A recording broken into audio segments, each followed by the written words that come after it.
Hello, I'm Greg Jamian, and welcome to Home Health Care Corner. As more people receive their medical services and care at home, there are many questions that pop up that sometimes require quick answers. I have put together a series of short segments with healthcare professionals that will help explain how things work, along with answers to common questions found in home-based care. I hope you find the following information helpful.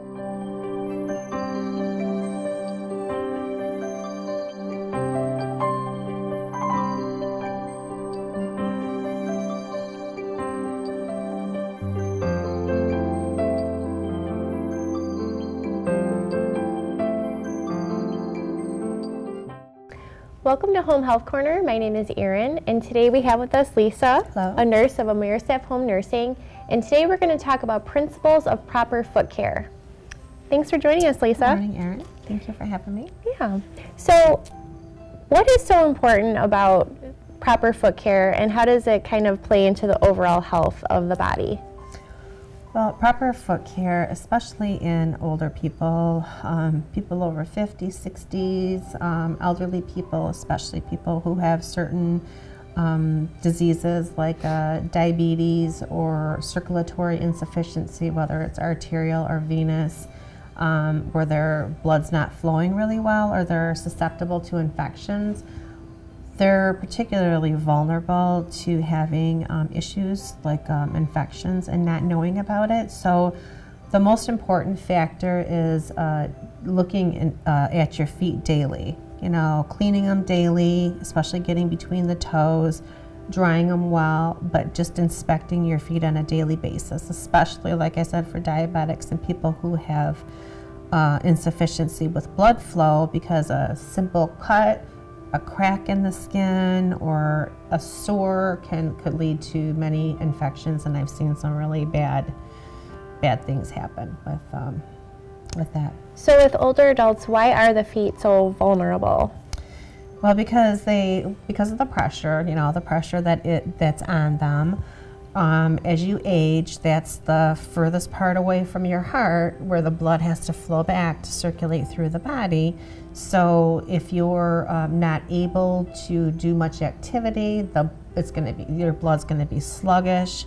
That part kind of gets neglected as far as then blood flow, which in return then makes you a candidate or susceptibility to infections. And again, with older persons, just a daily inspection, wash your feet with mild soap and water. Drying your feet is key as well. If you don't dry them, you can develop athlete's feet or a fungal infection. Signs of that could be thick toenails or discolored toenails. So just keeping your feet clean and dry, lotioning.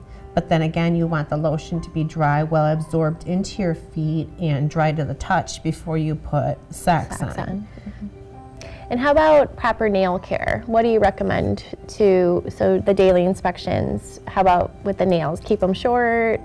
Yeah, I would recommend on a weekly or every 2-week basis, clipping your toenails, and they need to be clipped straight across, not around. That's where you're going to develop ingrown toenails.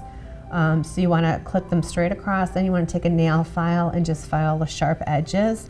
And I know for a lot of older people, it's really hard to do that. It's hard to get down there, and it's hard to inspect the feet and take care of your feet. So I really just highly encourage you, if you can't do that, to have somebody, every day or at least every other day, look at your feet, inspect your feet, a family member.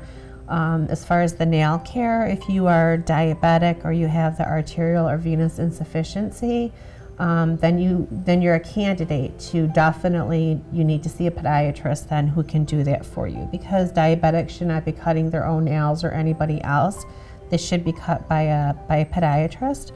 And a lot of older people don't realize that there are home visiting podiatrists, that if you are homebound or you can't get out, whatever the case is, that Medicare will cover the cost for a podiatrist to come into your home to inspect your feet, give you ideas, maybe medications and stuff that you can use.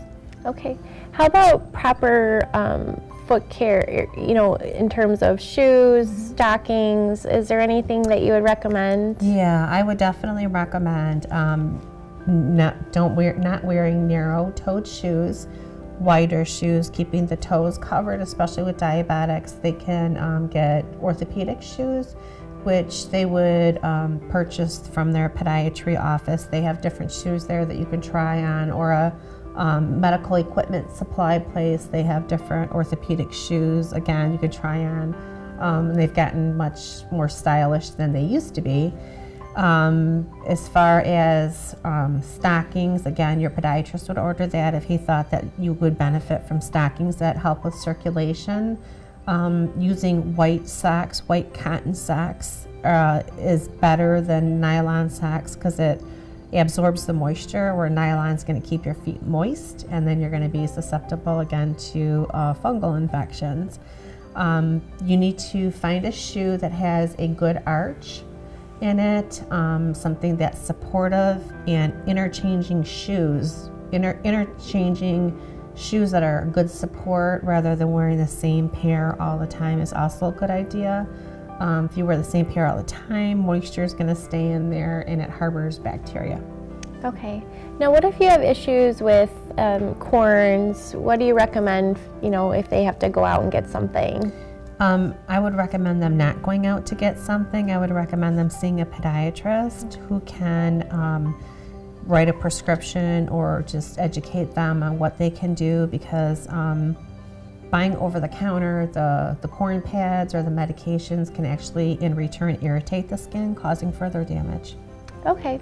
So really, if you have any issues, just contact the podiatrist and they'll be able to help you. Yes, absolutely. Okay. Yeah, and just that daily hygiene, daily foot care every day, inspecting your feet.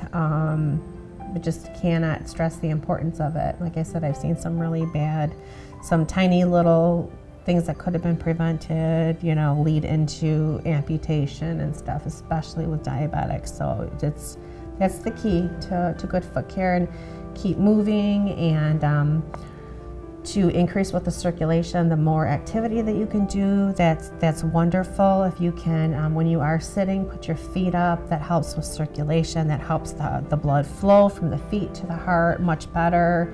A gentle foot massage, you should be able to treat yourself to at least once a month. I would agree with that. Yes. Or perhaps your husband can help with that as well, or your wife. Just taking good care. It's really about common sense, and it's something that's very preventable, and that way you can continue walking, and hopefully you walk away with all this information that we've given you. And you can also Google. There's a lot of good information out there also. Okay. Well, thank you so much, Lisa. We appreciate all of the information here. And if you have any questions on proper foot care, please contact us at 248-288-2270.